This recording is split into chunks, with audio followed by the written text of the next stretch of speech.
श्री शांब शिवाय नमः। ओम गणेशाय नमः। बोलो श्री शिव महापुराणे की जय। त्वमेव माता च पिता त्वमेव बंधु सखा त्वमेव विद्या द्रविणं त्वमेव सर्वं मम देव त्वमेव सर्वं मम देव। श्री शिवाय नमस्तुभ्यं। बोलो श्री शिव महापुराण की जय। ओम श्री सांब शिवाय नमः। ओम श्री गणेशाय नमः। श्री शिव महापुराण की जय। द्वितीयायां रुद्र संहितायां चतुर्थः कुमार खंडः अथ प्रथमो अध्यायः। कैलाश पर भगवान शिव एवं पार्वती का विहार। वंदना करने से जिसका मन प्रसन्न हो जाता है उसे प्रेम अत्यंत प्रिय है।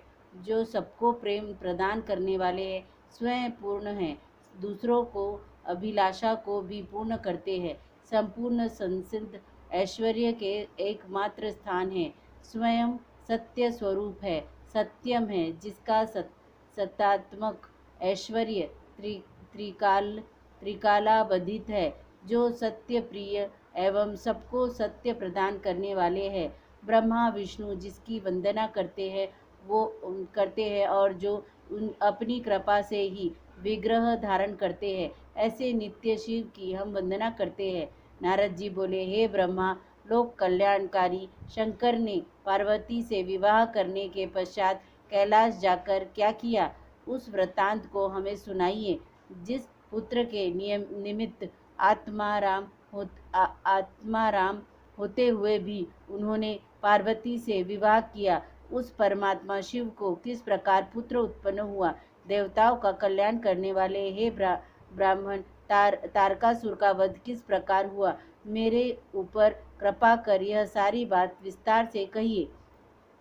सूत जी बोले, नारद के इस प्रकार के वचन को सुनकर प्रजापति ब्रह्मा जी ने शिवजी का स्मरण कर प्रसन्न मन से कहा। ब्रह्मा जी बोले, हे नारद, चंद्रशेखर भगवान शिव के चरित्र को बताता हूँ, आप सुने। मैं कार्तिकेय की उत्पत्ति की दिव्य कथा तथा उनके द्वारा किए गए तारकासुर के वध का वृत्तांत भी कहता हूँ। मैं जिस कथा को कह रहा हूँ उसे सुनिए। वह कथा समस्त पापों को विनष्ट करने वाली है, जिसे सुनकर निश्चय ही मनुष्य सभी प्रकार के पापों से मुक्त हो जाता है।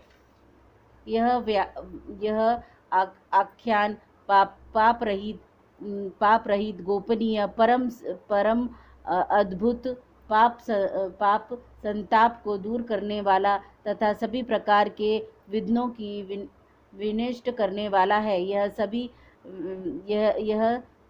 सभी प्रकार के मंगलों का दाता, पुराणों का सारभूत अंश तथा सबके कानों को सुख प्रदान करने वाला, आनंद को बढ़ाने वाला, मोक्ष का बीज और कर्म मूल का विनाश करने वाला है।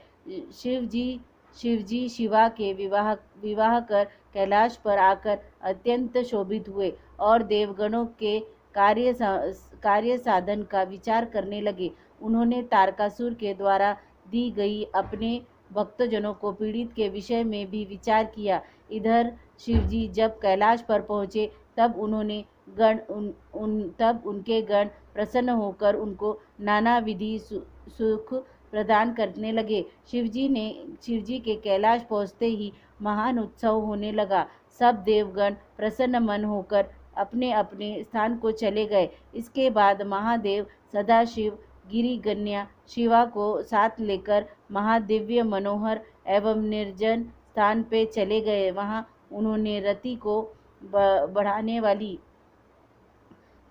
बढ़ाने वाली शैया का निर्माण कर उसे पुष्प तथा चंदन से शोभित किया। उस अद्भुत मनोहर शैया के समीप नाना प्रकार के भोग सामग्री भी स्थापित कर दिए। उसी शैया पर मान देने वाले भगवान शंभु पार्वती के साथ देवताओं के वर्ष परिणाम के अनुसार 1000 वर्ष तक विहार करते रहे। भगवती पार्वती के अंग के स्पर्श मात्र से भगवान सदाशिव लीलापूर्वक मूर्छित हो गए। भगवती पार्वती भी भगवान शिव के स्पर्श से मूर्छित हो गई। इस प्रकार उन्होंने दिन रात का ज्ञान नहीं रहा। हे अनघ लोक धर्म का प्रवृत्त करने वाले शिवजी के भोगों में प्रवृत्त होने पर उन दोनों का लंबा समय की क्षण मात्र के समान बीत गया। हे तात, तब एक समय इंद्रादि सब देवताओं मेरु पर्वत पर एकत्र होकर विचार करने लगे। देवता बोले, यद्यपि शिव योगेश्वर निर्विकार आत्माराम तथा माया रहित है, फिर भी हम लोगों के कल्याण के लिए भगवान शंकर ने विवाह किया है, किंतु अब तक इनको कोई पुत्र नहीं हुआ। इसका कारण ज्ञात नहीं हो रहा है। वे भगवान देवेश्वर विलंब क्यों कर रहे हैं? ब्रह्मा जी बोले, इस बीच देवेश्वर नारद से देवताओं शिव और शिवा के परिमित भोग काल को जाना। तब उनके भोग काल को दीर्घकालीन जानकर देवता बड़े चिंतित हुए। फिर मुझ ब्रह्मा को आगे करके वे विष्णु के समीप गए। मैंने नारायण को प्रणाम कर सारा अभिष्ट वृत्तांत उनसे निवेदन किया। देवलोक तो चित्रलिखित पुतलिका के समान खड़े हैं। हे नारायण योगेश्वर, शंकर जी देवताओं के वर्ष के परिमाण के अनुसार 1000 वर्ष पर्यंत विहार परायण है। भगवान विष्णु बोले, हे जगत के विधाता, चिंता करने की आवश्यकता नहीं है, सब कुछ कल्याणकारी ही होगा। हे देवेश, आप महाप्रभु शंकर के शरण में जाएं। जो मनुष्य प्रसन्न मन से शंकर की शरण में जाते हैं, वे प्रजापति शंकर के उस अनन्य भक्तों को कहीं से कोई भय नहीं होता। हे विधे, आपके श्रृंगार का रसभंग समय से होगा, अभी नहीं। जो कार्य ठीक समय में किया जाता है वही सफल होता है, अन्यथा नहीं। भगवान शंकर के अभिष्ट को भंग करने में कौन समर्थ है? 1000 वर्ष पूर्ण होने पर वे स्वयं निवृत्त हो जाएंगे। जो रति को भंग करता है उन्हें जन्म जन्मांतर के स्त्री तथा पुत्र से वियोग प्राप्त होता है। उस भेद कृता पुरुष का ज्ञान नष्ट हो जाता है, कीर्ति नष्ट हो जाती है और वह दरिद्र हो जाता है। अंत में वह 1,00,000 वर्ष तक कामसूत्र नामक नरक में रहता है। इसी कारण महामुनिंद्र दुर्वासा को स्त्री से वियोग हुआ। फिर उन्होंने दूसरी मंगलमय कमलों वाली स्त्री को प्राप्त करके वियोग जन्य दुख को दूर किया। घृताची पर आसक्त कामदेव को बृहस्पति के द्वारा मना करने पर बृहस्पति को पत्नी हरण का दुख मिला। फिर उन्होंने शिवजी की आराधना कर तारा को प्राप्त किया, जिससे उनकी विरह व्यवस्था दूर हुई। महर्षि गौतम ने मोहिनी में आसक्त चंद्रमा को युक्त किया। इस कारण उनका स्त्री से वियोग हुआ। हालिक को वृषली में कामासक्त देखकर हरिश्चंद्र द्वारा निषेध किया जाने पर उन्होंने विश्वामित्र का कोप भाजन बनना पड़ा और वे स्त्री पुत्र तथा राज से भी अच्युत हो गए। फिर उन्होंने शिवाराधना कर इस कष्ट से छुटकारा प्राप्त किया। वृषलीन में आसक्त हुए द्विज श्रेष्ठ अजामिल को तथा उनके वृषली को भय के कारण किसी देवता ने भी मना नहीं किया। निषेध वीर्य सिंचन से सब कुछ साध्य है। हे विधे, निषेक बल वाले है, निषेक ही फल देने वाला है। उस निषेक का कौन निवारण कर सकता है? शंकर जी के भोग का वह काल देवताओं के वर्ष के 1000 वर्ष पर्यंत का था। हे देवगणों, 1000 दिव्य वर्ष पूर्ण हो जाने पर आप लोग वहां जाकर इस प्रकार का उपाय करें जिससे उनका तेज पृथ्वी पर गिरे। उसी तेज से प्रभु शंकर का सकंद नाम पुत्र उत्पन्न होगा। अतः हे ब्राह्मण, इस समय आप इस देवताओं को इन देवताओं को साथ लेकर अपने स्थान को लौट जाएं और शिवजी एकांत में पार्वती जी के साथ आनंद विहार करे। ब्रह्मा जी बोले, हे मुनीश्वर, इस प्रकार कहकर लक्ष्मीपति भगवान विष्णु शीघ्र ही अपने अंतःपुर में चले गए और मेरे साथ सभी देवता अपने अपने स्थान पर चले गए।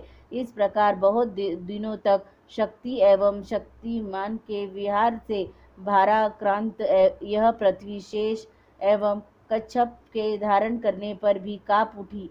तब कच्छप के भार से आक्रांत सबका आधारभूत पवन स्तंभित हो गया, जिससे संपूर्ण त्रिलोक्य भय से व्याकुल हो उठा। फिर सभी देवता मेरे साथ भगवान विष्णु की शरण में गए और दुखी मन वाले उन्होंने उस प्रतान को भगवान विष्णु के निवेदन किया।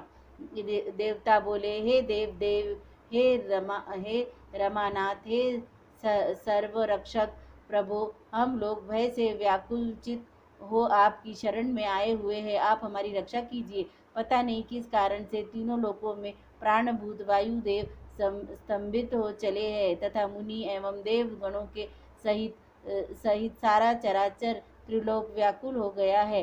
ब्रह्मा जी बोले, हे मुनीश्वर, मेरे साथ गए हुए समस्त देवगण ऐसा कहकर मौन, दुखी तथा दीन होकर भगवान विष्णु के आगे खड़े हो गए। इस बात को सुनकर हमें तथा सभी देवताओं को अपने साथ लेकर भगवान विष्णु बड़ी शीघ्रता से शिव प्रिय कैलाश पर्वत पर गए। सुरवल्लभ भगवान विष्णु मुझ ब्रह्मा तथा उन देवताओं के साथ कैलाश पहुंचकर भगवान शिव के दर्शन करने की इच्छा से शिवजी के श्रेष्ठ स्थान पर गए, किंतु वहां शिवजी को न देखकर देवताओं सहित सब भगवान विष्णु आश्चर्य में पड़ गए। फिर उन्होंने वहां पर स्थित महेश्वर के गणों को विनय पूर्वक पूछा। विष्णु बोले, हे शंकर के गणों, आप सब बड़े दयालु हैं। आप लोग हम दुखी जनों को कृपा पूर्वक बताइए कि सर्व प्रभु शंकर इस समय कहाँ पर है। ब्रह्मा जी बोले, देवताओं के सहित भगवान विष्णु की बात सुनकर शंकर जी के उन गणों ने प्रीति पूर्वक लक्ष्मीपति विष्णु से कहा। शिव गण बोले, हे हरे, जो संपूर्ण वृतांत है ब्रह्मा और देवताओं के साथ, उन्हें आप सुनिए। भगवान शिव के प्रेम के कारण हम यथार्थ रूप से कहते हैं, विविध प्रकार की लीलाओं में पारंगन देवाधिदेव महादेव शिव हम लोगों को यहाँ स्थापित करके अत्यंत स्नेह पूर्वक भगवती पार्वती के आवास स्थान पर गए। हे महालक्ष्मीपति, उस गुफा के भीतर उन्होंने बहुत वर्ष व्यतीत हो गए हैं। वहाँ महेश्वर प्रभु क्या कर रहे हैं, इस बात को हम नहीं जानते। ब्रह्मा जी बोले, हे मुनिश्रेष्ठ, उनकी बातों को सुनकर मेरे तथा देवगणों के साथ विष्णु आश्चर्यचकित हो गए और शिव के द्वार पर गए। हे मुनिश्रेष्ठ, महादेवताओं का एवं मुझ ब्रह्मा के साथ जाकर देवताओं के प्रिय भगवान श्री हरि ने ऊंचे स्वर से आर्तवाणी से अत्यंत प्रेम पूर्वक वहाँ स्थिर स्वरलोकेश्वर भगवान शिव की स्तुति की। विष्णु बोले, हे महादेव, हे परमेश्वर, आप गुफा के भीतर क्या कर रहे हैं? तारकासुर से पीड़ित आपकी शरण में आए हुए हम सभी देवताओं की रक्षा कीजिए। हे मुनीश्वर, इस प्रकार मुझ ब्रह्मा तथा देवताओं के सहित विष्णु ने शिव की अनेक प्रकार से स्तुति की। उस समय तारकासुर से पीड़ित देवताओं सहित श्री हरि अत्यंत विलाप करते रोने लगे। हे मुनीश्वर, तारकासुर से पीड़ित हुए देवताओं के आर्तनाद और शिवजी की स्तुति के मिश्रित होने से उस सब दुख भरा महान कोलाहल हुआ। इति श्री शिव महापुराणे द्वितीयां रुद्र संहितायां चतुर्थे कुमारखंडे शिव विहार वर्णनम नामक प्रथमो अध्यायः। इस प्रकार श्री शिव महापुराण के अंतर्गत द्वितीय रुद्र संहिता के चतुर्थ कुमारखंड में शिव विहार वर्णनम नामक पहला अध्याय पूर्ण हुआ। बोलो श्री शिवाय नमस्तुभ्यं। बोलो श्री शिव महापुराणे की जय। बोलो गणपति बापा की जय, रिद्धि सिद्धि माता की जय, अशोक सुंदरी माता की जय, कार्तिकेय महाराज की जय, आदि शक्ति नौ दुर्गा पार्वती काली माता की जय, जया विषयरा सांब्रिवारी दौतरी देव माता की जय, श्री नंदी महाराज की जय। बोलो मेरे भोले बाबा की जय। श्री शिवाय नमस्तुभ्यं, श्री शिवाय नमस्तुभ्यं, श्री शिवाय नमस्तुभ्यं, श्री शिवाय नमस्तुभ्यं, श्री शिवाय नमस्तुभ्यं। भोला सब दुख काटो मारा, ओ भोला सब दुख काटो मारा, शिव शंकर जपू तेरी माला, भोले बाबा जपू तेरी माला, भोला सब दुख काटो मारा, ओ भोला सब दुख काटो मारा। वेश है मंगल मंगलकारी, वेश है मंगल मंगलकारी, शमशान वासी हमारा, शमशान वासी हमारा, ओ भोला सब दुख काटो मारा, ओ भोला सब दुख काटो मारा। बोले मैं तो तेरे ही भरोसे हूँ, ओ बाबा मैं तो तेरे ही भरोसे हूँ, ओ शंभू मैं तो तेरे ही भरोसे हूँ।